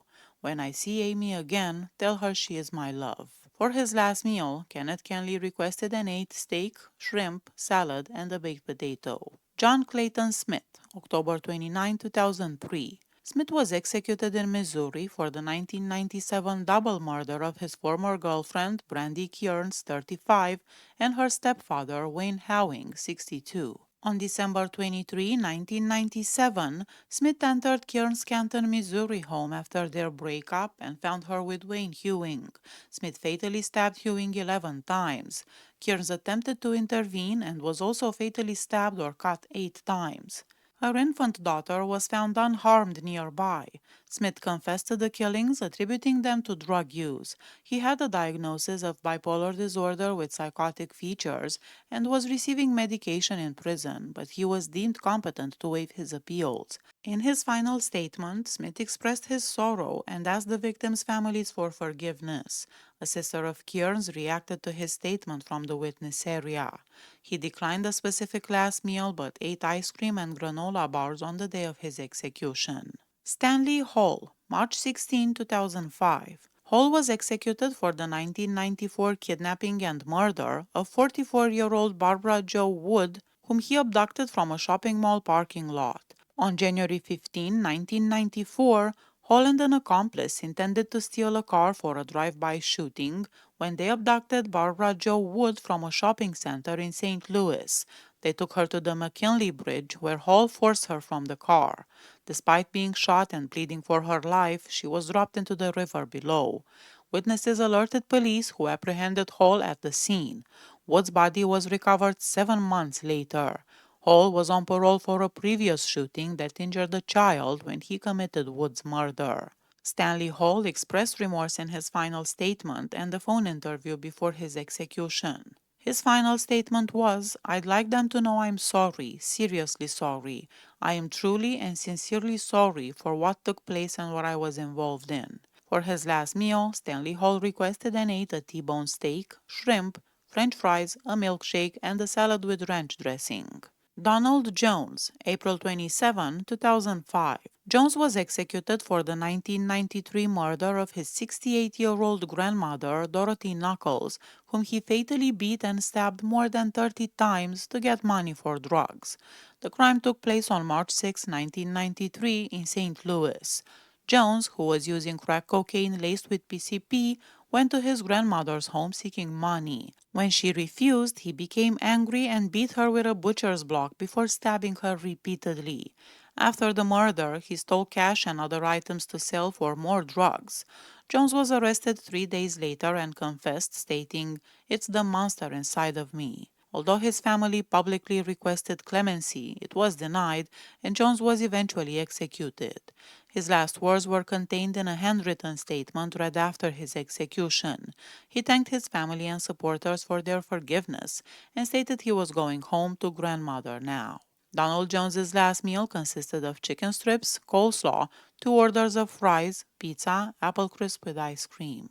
Vernon Brown, May 18, 2005. Brown was executed for the 1986 murder of 9-year-old Janet Perkins, a young girl he lured into his home while she was on her way home from school. He was also convicted of the 1985 murder of a young woman, 19-year-old Sinetta Ford, for which he received a second death sentence. Brown, a maintenance man with a history of SA, strangled Janet Perkins with a rope in the basement of his St. Louis home after ordering his stepsons to lock themselves in their room.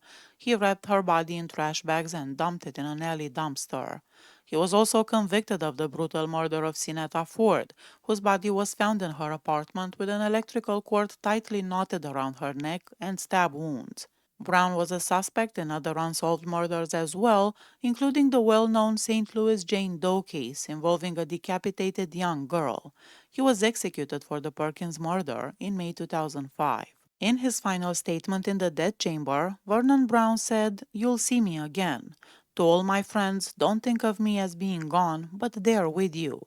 And to Jazz, who has my heart and love, peace, love, Vernon Brown." For his last meal, he requested shrimp, french fries, salad, and cake. Timothy Johnston, August 31, 2005. Johnston was executed for the 1989 beating death of his wife Nancy, which occurred in front of her 11-year-old son. On June 30, 1989, Timothy and Nancy Johnson began arguing at a St. Louis bar.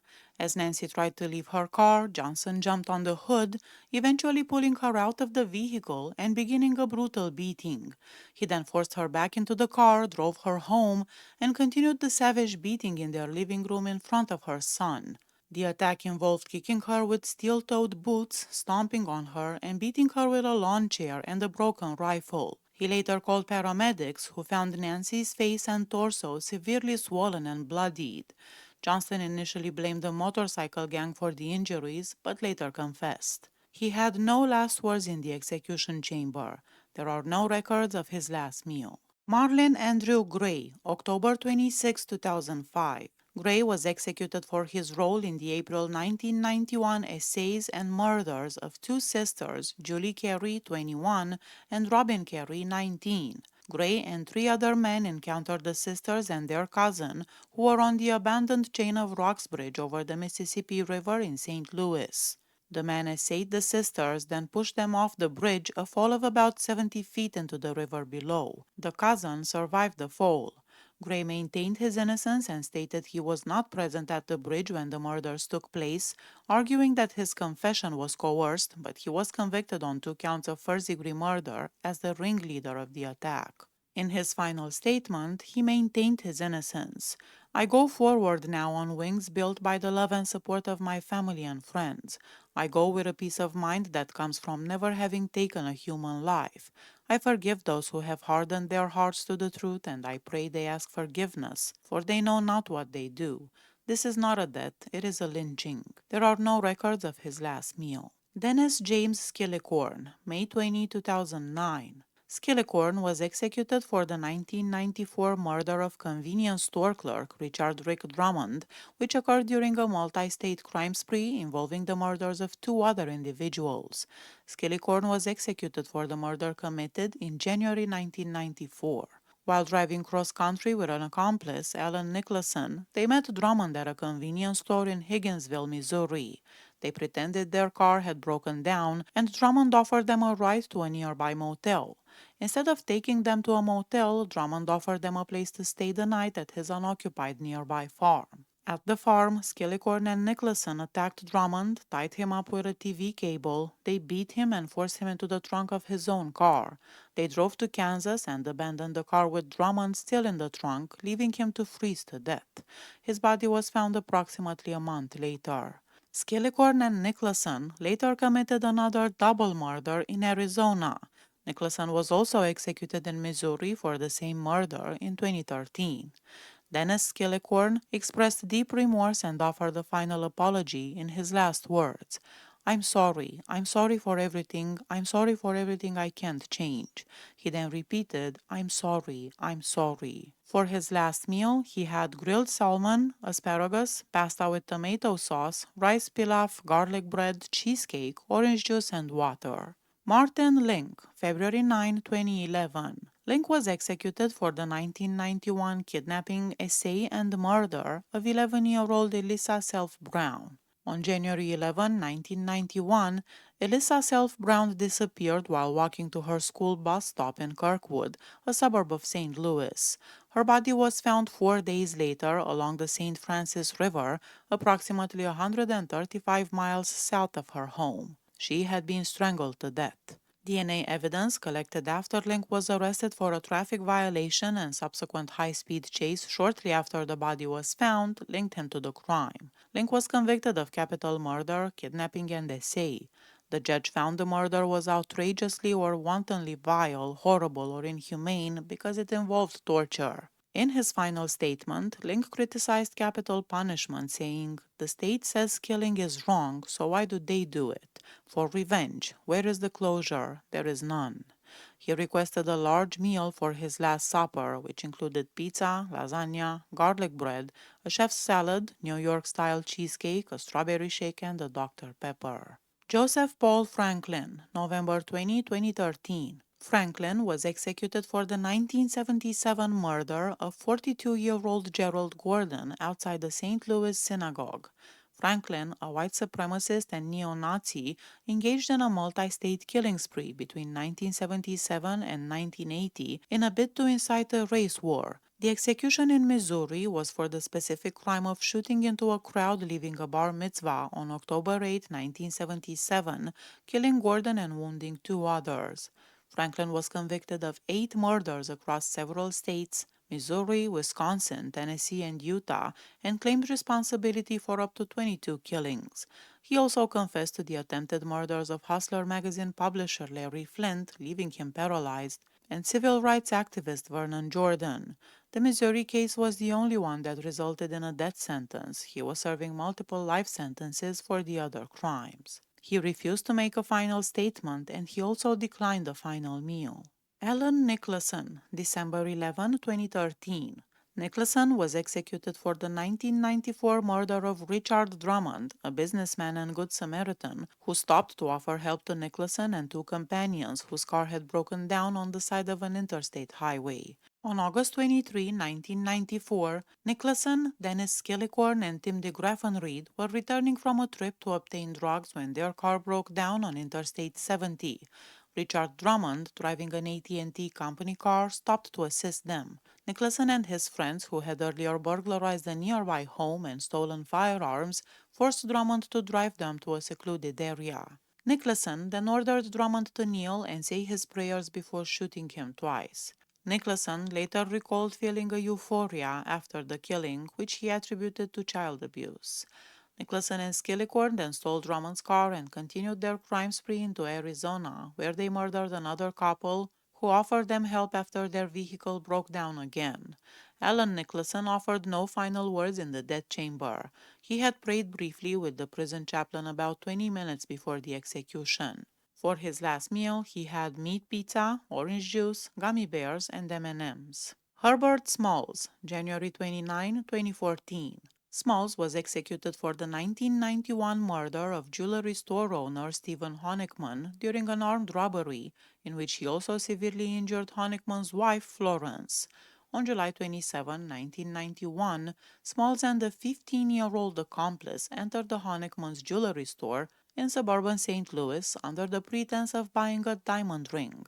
Smalls pulled a pistol and began shooting. He fired multiple shots at Stephen, who died from his wounds.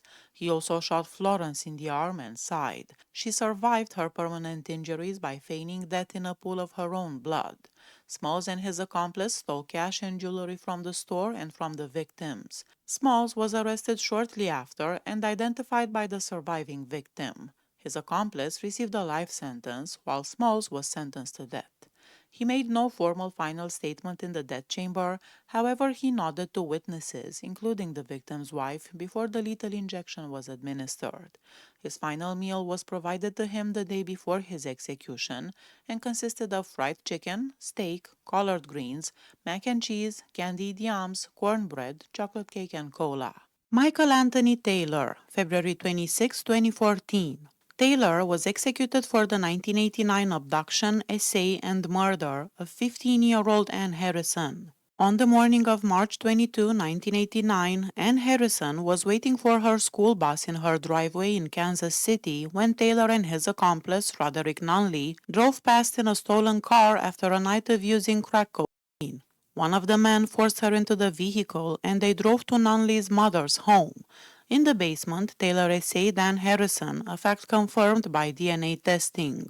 Afraid she could identify them, the man stabbed the girl approximately 10 times with kitchen knives in her throat and torso as she begged for her life. Her body was left in the trunk of the stolen car, where it was found the next day. Taylor and Nunley both pleaded guilty and were sentenced to death. Michael Taylor made no formal final statement in the execution chamber. However, he was reportedly seen mouthing silent words to his parents who were present as witnesses. He declined to order a special last meal and was served a standard state-issued meal that included potato soup and a sandwich. Jeffrey Ferguson, March 26, 2014. Ferguson was executed for the 1989 kidnapping, essay, and murder of 17-year-old Kelly Hall. On February 9, 1989, Kelly Hall was finishing her shift at a gas station in St. Charles when Ferguson and another man abducted her. Her frozen, naked body was found 13 days later in a field. She had been strangled to death. An acquaintance led police to Ferguson, who was convicted of first-degree murder, essay, and kidnapping. During his incarceration, Ferguson became deeply religious and expressed remorse for his actions, a transformation that was documented in a film titled An American Tragedy. His clemency request was denied and he was executed eventually. In his final statement, he apologized and offered prayers for the victim's family. "I'm sorry to have to be the cause that brings you all into this dark business of execution.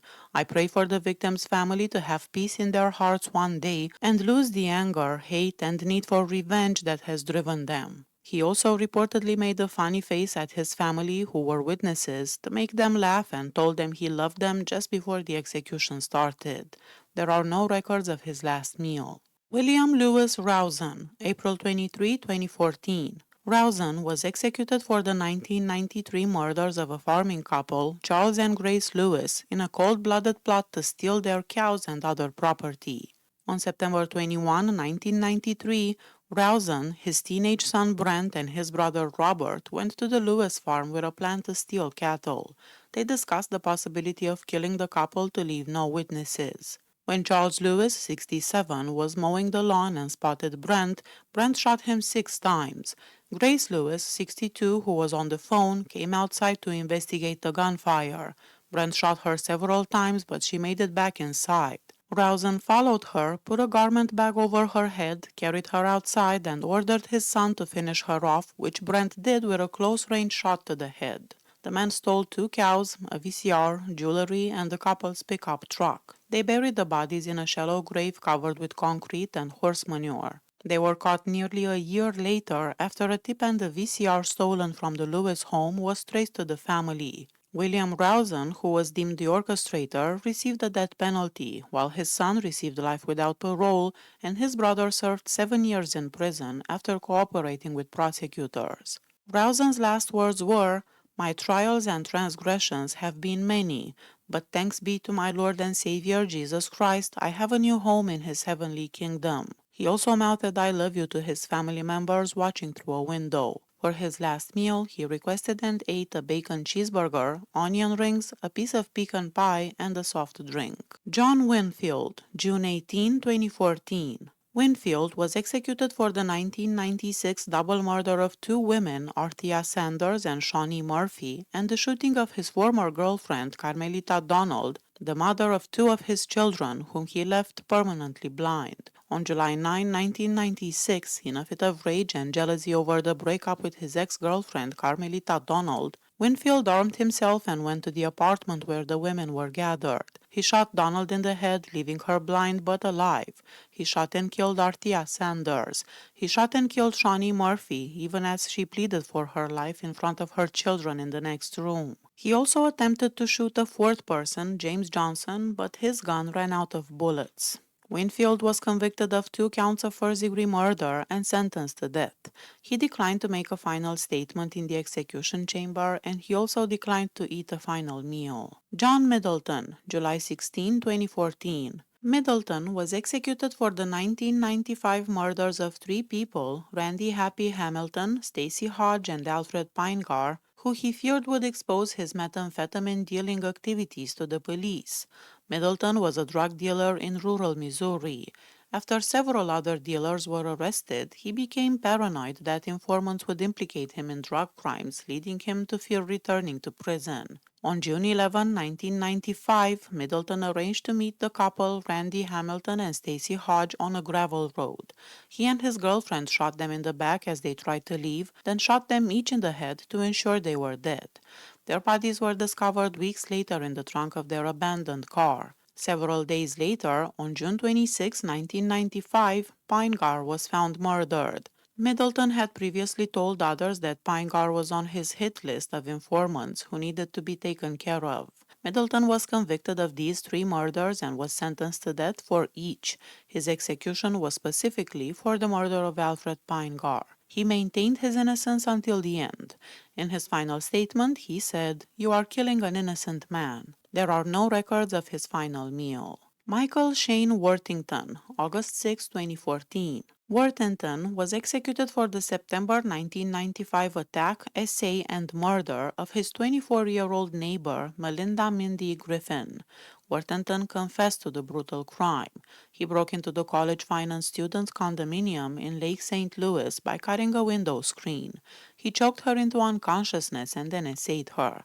When she regained consciousness and struggled, he beat her and strangled her to death. He was arrested the next morning while driving her stolen car, and DNA evidence later confirmed his guilt. He pleaded guilty to the crimes in 1998 and was sentenced to death. Worthington did not make an audible verbal statement in the execution chamber, but reportedly mouthed words to his parents who were witnesses. He had a final written statement that was released which blamed his death on capital punishment and revenge. "I'll no longer have to suffer. May God forgive those who call this justice." He declined to order a special last meal and was served a standard prison meal, which included potato soup and a sandwich. Earl Ringo Jr., September 10, 2014. He was executed for the 1998 double murder of delivery driver Dennis Poyser and managed trainee Joanna Basinger during a robbery at a Ruby Tuesday restaurant. In the early hours of July 4, 1998, Ringo and an accomplice, Quentin Jones, hid in an enclosed area behind the Ruby Tuesday restaurant in Columbia. When delivery driver Dennis Poyser and managed trainee Joanna Basinger arrived and entered the restaurant, Ringo followed them inside at gunpoint. He immediately shot and killed Poyser. He then forced Basinger to open the safe, from which he took $1,400. Ringo then gave the gun to Jones, who after a minute and a half shot Basinger in the head at point-blank range, killing her. Ringo admitted to the robbery, but claimed the shootings were in self-defense, a claim the court rejected. Jones avoided the death penalty by pleading guilty and testifying against Ringo, receiving a life sentence, while Ringo was convicted of 2 counts of first-degree murder and sentenced to death. Ringo's last words were, "All praise is due to Allah, the cherisher and sustainer of the worlds, the most gracious, the ever merciful, the master of the day of judgment." He declined to order a special last meal, and he also refused doses of a sedative offered to him before the execution. Leon Vincent Taylor, November 19, 2014. Taylor was executed for the April 1994 shooting murder of 53-year-old gas station attendant Robert Newton during a robbery. He also tried to kill Newton's 80-year-old stepdaughter, who was a witness to the crime, but his gun jammed. He did not make a formal final statement in the execution chamber. For his last meal, he had a breakfast-style meal consisting of eggs, bacon, donuts, and an orange drink. Paul Terence Goodwin, December 10, 2014. Goodwin was executed for the 1998 brutal torture, essay, and murder of his 63-year-old former neighbor Joan Krotz. The motive was revenge, as he blamed her for his eviction from a nearby boarding house about 18 months earlier. On March 1, 1998, Goodwin entered Krotz's home, hid in the basement for hours, and then confronted her. He essayed her, pushed her down the basement stairs, and repeatedly beat her in the head with a hammer. Krotz was still alive when her daughter found her later that afternoon and was able to provide police with information that led to Goodwin's arrest before she died in surgery. Police found Goodwin's hearing aid and a handwritten note that read, "You are next," at the scene. He confessed to the crime after his arrest. He declined to make a final statement, and for his last meal, he had a pizza, a cola, and chocolate ice cream. Walter Timothy Story, February 11, 2015. Story was executed for the 1990 contract murder of his former mother-in-law, Jill Frey, 34. He was hired by his ex-wife's father, David Frey. Story was paid $5,000 to kill Jill Frey. On March 29, 1990, David Frey drove Story to Jill Frey's apartment in Springfield, Missouri. Story entered the apartment, shot Jill in the head, and then fled the scene. David Frey was sentenced to life in prison without parole for his role in orchestrating the murder.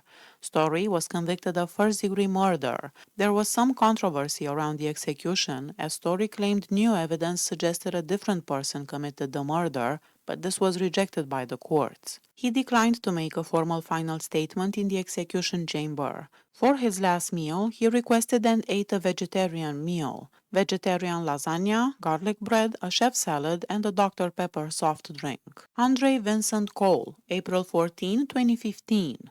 Cole was executed for the 1998 fatal stabbing of Anthony Curtis, who was visiting Cole's ex-wife, Terry Cole, at the time of the killing. The crime was an act of domestic violence motivated by a dispute over child support payments. Cole was angry when the first payroll deduction for child support appeared on his paycheck, having previously stated to his co-workers, "Before I give her another dime, I'll kill that bitch." On August 21, 1998, Cole forced his way into his ex-wife's home. He was confronted by Anthony Curtis and stabbed him more than 20 times. Cole also stabbed his ex-wife repeatedly, but she survived the attack. He fled the state but surrendered to police 33 days later. He did not provide a formal final statement. He was reportedly seen nodding at relatives who blew kisses to him just before the execution. He declined the traditional last meal. Instead, he received the standard prison meal for that Tuesday, which consisted of a turkey and bologna sandwich, a cookie, and fruit punch. Richard Lamont Strong, June 9, 2015. Strong was executed for the 1990 double murder of his ex-girlfriend, Eva Washington, 28, and her 5-year-old daughter, Paris Washington, in the ex-girlfriend's St. Louis apartment. On April 23, 1990, Strong went to Eva Washington's apartment, where an argument over their breakup escalated into a violent attack. Strong beat Washington and stabbed her several times in the neck and chest. He then targeted her daughter Paris, who was present during the attack, stabbing her multiple times in the chest. A younger daughter of Eva, an infant, was also in the apartment, but she was left unharmed. Strong was convicted of 2 counts of first-degree murder. His execution took place despite pleas for clemency from the Catholic Church. Strong's last words were an apology to his family. I'm sorry. I'm sorry for everything. I love you all. I'm ready to go. He declined the special last meal but ate a standard prison meal earlier in the day. David Stanley Zink, July 14, 2015. Zink was executed for the 2001 abduction, essay, and murder of 19-year-old Amanda Morton. The crime occurred just 5 months after Zink was released from serving a 20-year sentence in Texas for an unrelated abduction and essay case. The sequence of events leading to Amanda Morton's death were detailed in Zink's videotape confession. Zink rear-ended Morton's car on an interstate exit ramp near Strafford, Missouri. He abducted her because he had been drinking and feared returning to prison for a parole violation. He drove her to a remote cemetery where he tied her hands behind her back and tied her to a tree. He essayed her, then broke her neck by instructing her to look up and snapping it with his hands. To ensure she was dead, he used a knife to sever her spinal cord at the neck. He then buried her in a shallow grave. Zink was arrested at his home the next day after a motel manager recognized Morton from a news report and provided police with Zink's name and license plate number. In his final statement, Zink apologized to the victim's family and his own and offered a controversial piece of advice to other inmates on death row, suggesting execution was a much easier death than life imprisonment. He also expressed his sincerest apologies to Amanda Morton's family and friends, hoping his execution would bring them peace. Zink did not order a special last meal. Instead, he requested and received a dose of the painkiller Valium approximately 6 hours before his execution. Roderick Nunley, September 1, 2015. Nunley was executed in Missouri for the 1989 kidnapping, essay, and murder of 15-year-old Ann Harrison. On the morning of March 22, 1989, Ann Harrison was waiting for her school bus in her driveway when Nunley and his accomplice Michael Taylor drove by in a stolen car after a night of drug use. They abducted her at random, took her to Nunley's mother's home where she was essayed, and then stabbed approximately 10 times in the stomach and neck as she begged for her life. The man put her body in the trunk of the stolen car, which was found days later. Both men confessed to the crime and pleaded guilty. Taylor was executed for the same crime back in 2014. Roderick Nunley did not provide a last statement in the execution chamber. For his last meal, he had steak, shrimp, chicken strips, salad, and a slice of cheesecake. Earl Mitchell Forrest II, May 11, 2016. He was executed for the 2002 triple murder of Harriet Smith, Michael Wells, and Dent County Chief Deputy Sheriff Joanne Barnes. On December 9, 2002, an alcohol-fueled Forrest went to the home of his friend Harriet Smith to demand that she fulfill a deal to buy him a mobile home and a lawnmower in exchange for him introducing her to a source for methamphetamine. An argument ensued, during which Forrest shot and killed Michael Wells, a guest at the home, in the face. He then shot and killed Harriet Smith 6 times. He stole a lockbox containing $25,000 worth of methamphetamine and returned to his own home. When law enforcement arrived at his home shortly after, a shootout began. During the confrontation, Forrest shot and killed then County Chief Deputy Sheriff Joanne Barnes. He also shot and wounded then Sheriff Bob Wofford and his own girlfriend, Angela Gamblin. Both survived. Forrest was convicted of all 3 counts of first-degree murder. He did not provide a formal last statement. Witnesses reported that as his execution began, he mouthed words to his adult daughter, who was among the witnesses. For his last meal, he requested and ate steak, pasta, fruit plate, sliced tomatoes and cucumbers, chocolate cake, and milk. Mark Anthony Christensen, January 31, 2017. Christensen was executed for the 1998 kidnapping, essay, and murder of his neighbor, Susan Brauch, and the murders of her 2 young children, Adrian, 12, and Kyle, 9. On February 1, 1998, Christensen, 18 at the time, and his 17-year-old cousin, Jesse Carter, planned to steal the family's Ford Bronco from their rural home in Vichy, Missouri. They broke into the home, tied up the children, and Christensen essayed Susan Brauch. The two then drove the 3 victims to a nearby pond to eliminate witnesses. Susan was stabbed and thrown into the pond where she drowned. Kyle was stabbed and held underwater, also drowning. Adrian died from suffocation when Christensen pressed on her throat while his cousin held her. The cousins fled to California in the stolen vehicle, but they were arrested 8 days later. Carter agreed to testify against Christensen and received a life sentence without parole, while Christensen was convicted on 3 counts of capital murder and sentenced to death. When asked for a final statement, Christensen said, "To let my family know I love them with all my heart, and I'm more than blessed to have them in my life, and thank God for such an amazing family." He also reportedly mouthed "I love you" to his family as the lethal injection began. For his last meal, he had a bacon cheeseburger, fries, a slice of pecan pie, and a soda. Russell Earl Bucklew, October 1st, 2019. He was executed for the 1996 murder of Michael Sanders, with whom his former girlfriend, Stephanie Ray, had sought shelter after leaving Bucklew. The crimes also included kidnapping and essaying Ray, shooting at Sanders' young son, and later attacking Ray's mother and her boyfriend with a hammer after escaping from jail. In March 1996, driven by anger and a drug addiction to opioid painkillers, Bucklew went on a violent crime spree. He stole his nephew's car and obtained weapons, then tracked down Ray at Sanders' home. Upon entering the home, Sanders confronted him with a shotgun. Bucklew fired 2 shots, hitting and killing Sanders. He then tried to shoot Sanders' 6-year-old son, but missed. He pistol-whipped Ray, handcuffed her, and dragged her to his car. He later essayed her before a shootout with a state trooper led to his capture. After briefly escaping jail, he attacked Ray's mother and her boyfriend with a hammer. Bucklew was convicted of first-degree murder, kidnapping, burglary, forcible essay, and armed criminal action in May 1997. His execution was notable due to years of legal challenges centered on a rare medical condition, a condition causing blood-filled tumors in his head, neck, and throat. His attorneys argued that could lead to a gruesome and painful death by lethal injection, a claim the U.S. Supreme Court ultimately rejected. Russell Bucklew did not make a formal verbal statement in the execution chamber. He briefly looked around and his feet twitched as he lay on the gurney just before the injection. However, in a pre-execution statement released through his attorney, he expressed remorse and offered advice.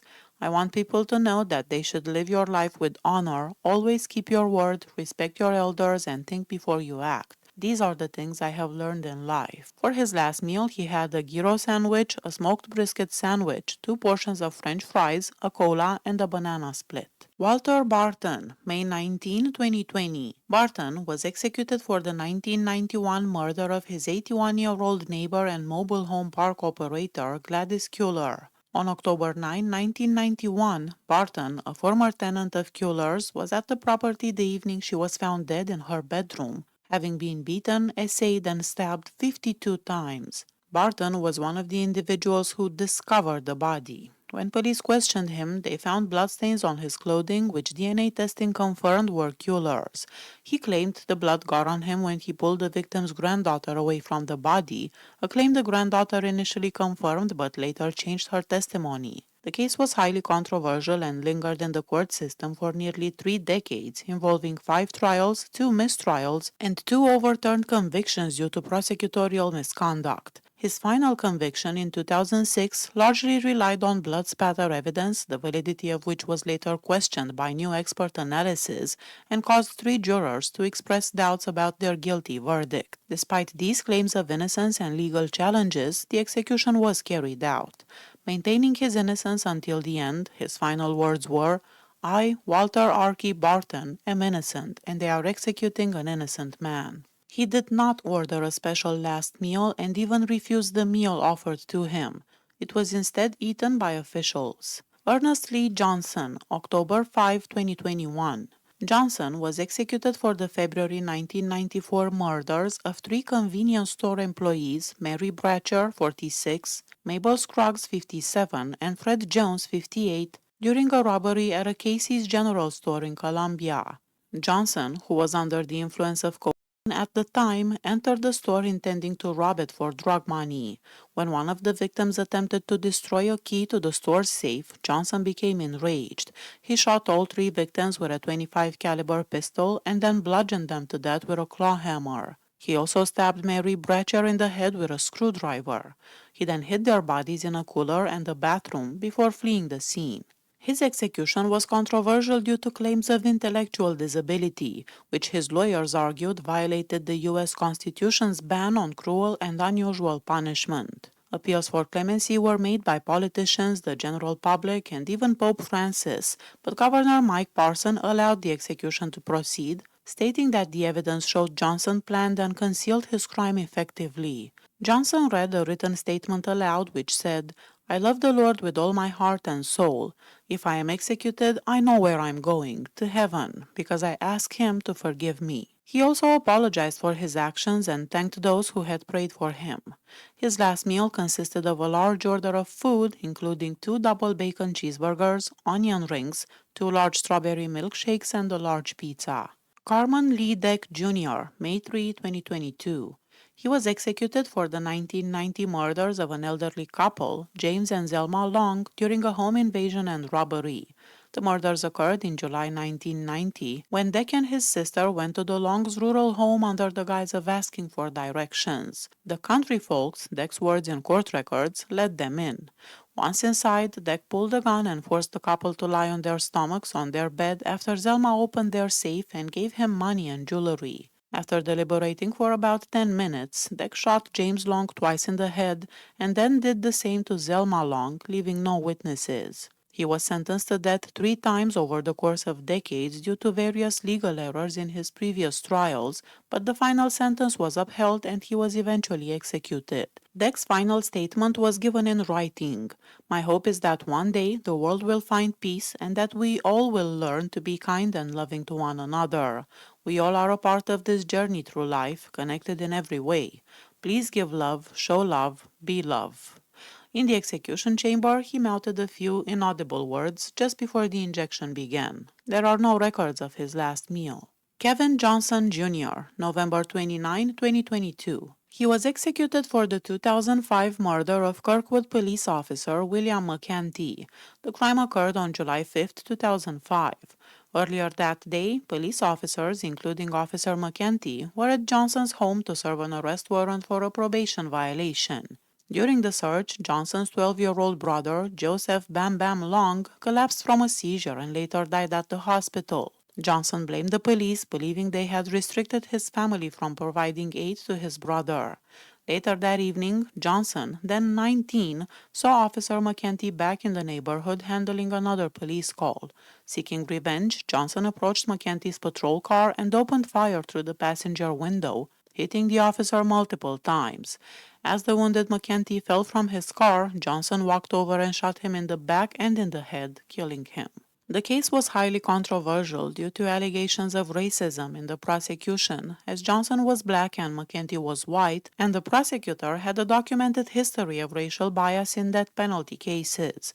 A special prosecutor even filed a motion to vacate the conviction, but the courts rejected these appeals and the execution proceeded.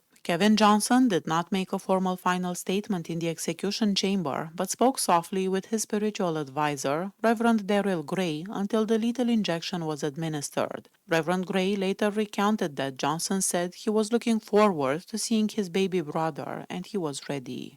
In a written statement released to media, Johnson said, "Sorry to the people and family I hurt. God bless." He declined to order a special last meal, but ate a standard prison meal earlier in the day. Scott McLaughlin, January 3, 2023. McLaughlin, who transitioned to Amber McLaughlin while in prison, was executed for the 2003 kidnapping, essay, and murder of his former girlfriend, 45-year-old Beverly Gunter. McLaughlin and Gunter were in a relationship that ended in the spring of 2003. After the breakup, McLaughlin began stalking Gunter, sometimes hiding inside the building where Gunter worked. Gunter obtained a restraining order, and police occasionally escorted her to her car after work. On November 20, 2003, McLaughlin waited for Gunter outside her office. Physical evidence, including blood splatters found in the parking lot, suggested McLaughlin forced Gunter to the ground, essayed her, and stabbed her repeatedly with a steak knife. McLaughlin then dragged the body to her car and dumped it near the Mississippi River in St. Louis.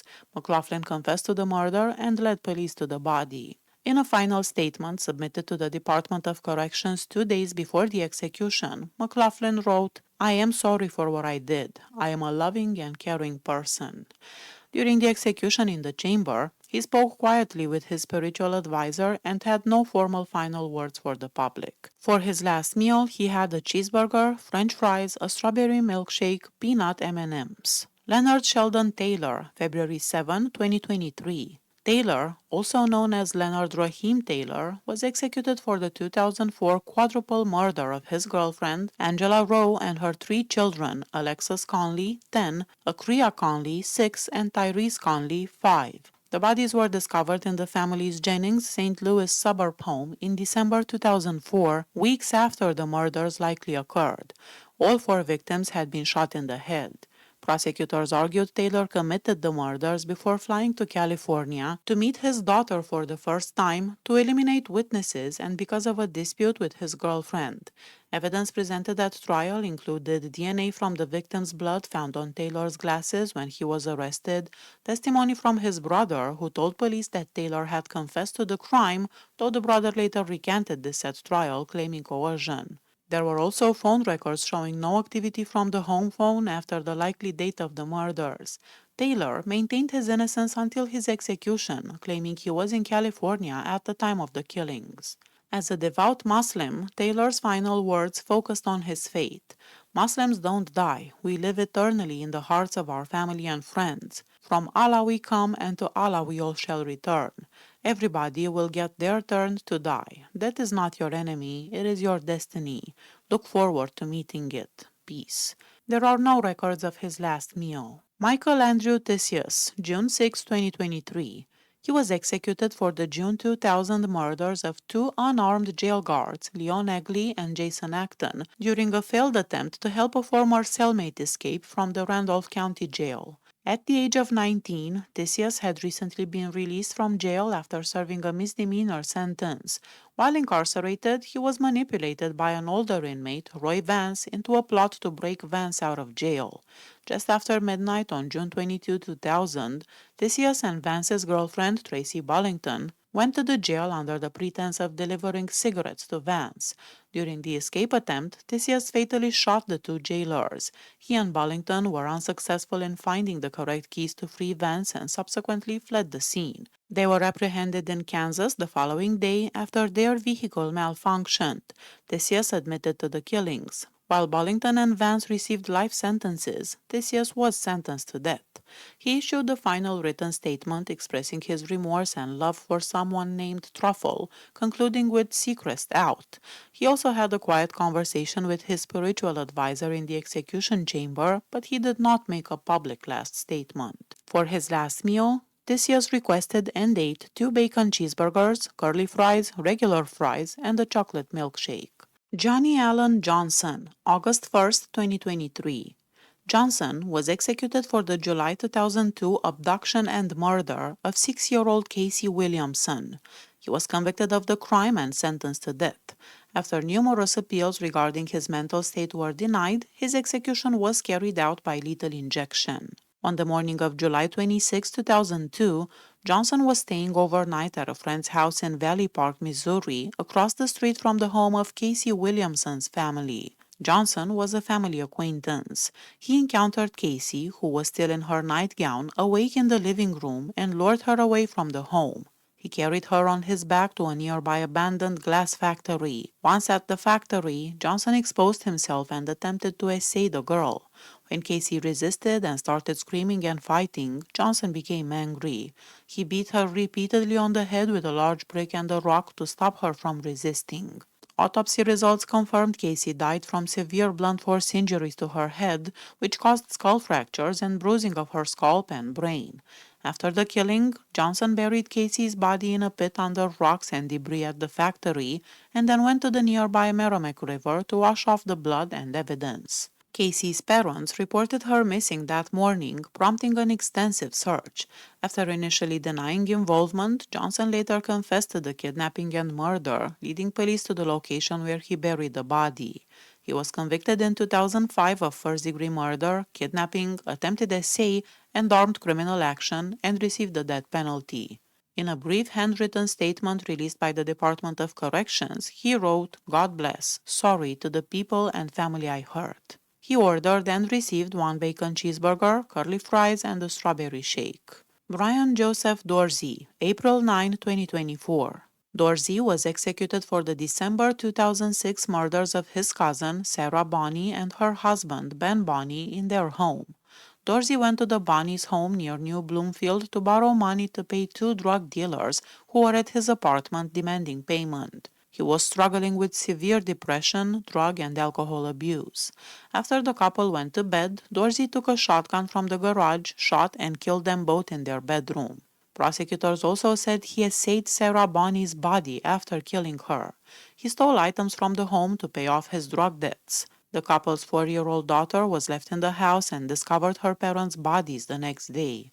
Dorsey surrendered to police 3 days later and pleaded guilty to 2 counts of first-degree murder in 2008. He did not make a formal verbal statement in the execution chamber, but released a final written statement through his attorneys.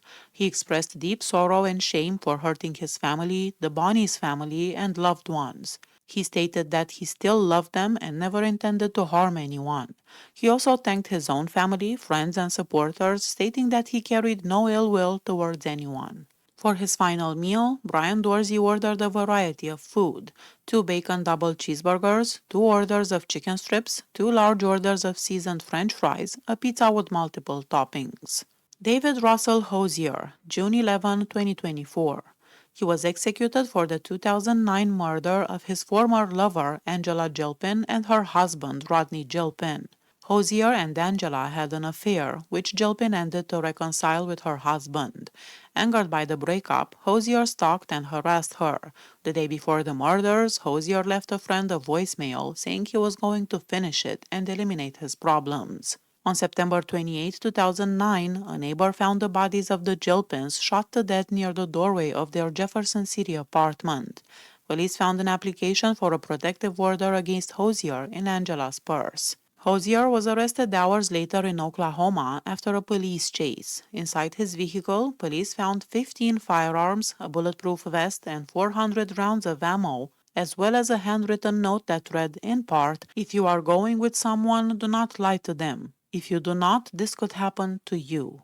Although ballistics tests were inconclusive in officially linking one of his weapons to the crime scene, prosecutors successfully argued that Hosier was a scorned ex-lover driven by revenge, and the jury convicted him of first-degree murder for Angela Gilpin's death. He maintained his innocence until the end, and his last words in the execution chamber to his spiritual advisor were reportedly, "Give them hell." In a separate statement released to the media through his spiritual advisor, he wrote, "I've been able to speak the truth of my innocence.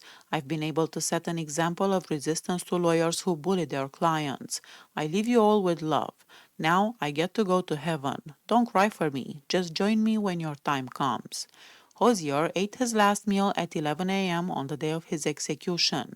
It consisted of New York strip steak, a baked potato with butter and sour cream, Texas toast, Dutch apple pie, orange juice, and milk. Marcellus Scott Williams, September 24, 2024.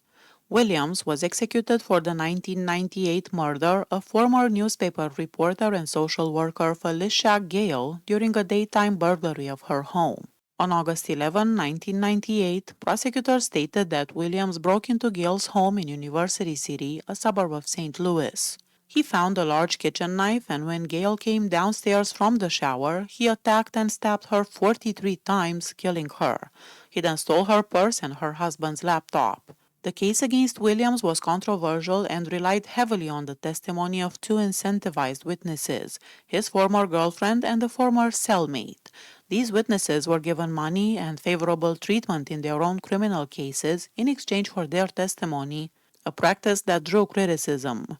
Significant doubts about the conviction arose later. DNA testing of evidence found that the crime scene, including a hair and bloody footprints, did not match Williams. In 2016, post-conviction DNA testing on the handle of the murder weapon, the kitchen knife found still in the victim's body, excluded Williams as the source of the male DNA found on it. Further testing revealed that the DNA on the knife actually matched an assistant prosecuting attorney who handled the weapon without gloves years before the trial, which prosecutors argued prevented finding the true killer's DNA. The St. Louis County prosecuting attorney, Wesley Bell, and the victim's family actually requested that the execution be stopped or the sentence commuted to life imprisonment, citing the new DNA evidence and the constitutional defects in the original trial. Despite these doubts and pleas, the Missouri Supreme Court and Governor Mike Parson allowed the execution to proceed, stating that all of Williams' claims of innocence had been previously dismissed by the courts. Williams' final handwritten statement, released by the Department of Corrections, read, "All praise be to Allah in every situation." He was a devout Muslim and an imam for other prisoners, and his last words reflected his faith. For his last meal, he had chicken wings and tater tots. Christopher Leroy Collings, December 3, 2024. Collings was executed for the 2007 essay and murder of 9-year-old Rowan Ford, his friend's stepdaughter. On November 3, 2007, in the village of Stella, Missouri, Collings, who had been living with the family for several months, kidnapped a sleeping Rowan Ford from her bedroom. He took her to his trailer, where he essayed and strangled her with a cord after she woke up and recognized him in the moonlight. He then dumped her body in a nearby sinkhole. He confessed to the crime shortly after his arrest, and the jury recommended the death penalty after finding the murder to be vile. Collings provided a written final statement that was read after his execution. In it, he expressed acceptance of his situation, apologized to anyone he had hurt, and hoped they would find closure. He also stated that everyone involved was in his prayers and expressed a hope to see them in heaven. For his last meal, Collings had a bacon cheeseburger, breaded mushrooms, tater tots, and a chef salad. Lance Colin Shockley, October 14, 2025. Shockley was executed for the 2005 murder of Missouri State Highway Patrol Sergeant Carl Dwayne Graham, Jr. On March 20, 2005, Sergeant Graham, off duty and at his home, was investigating Shockley in connection with a deadly drunk driving accident in which Shockley's best friend was killed.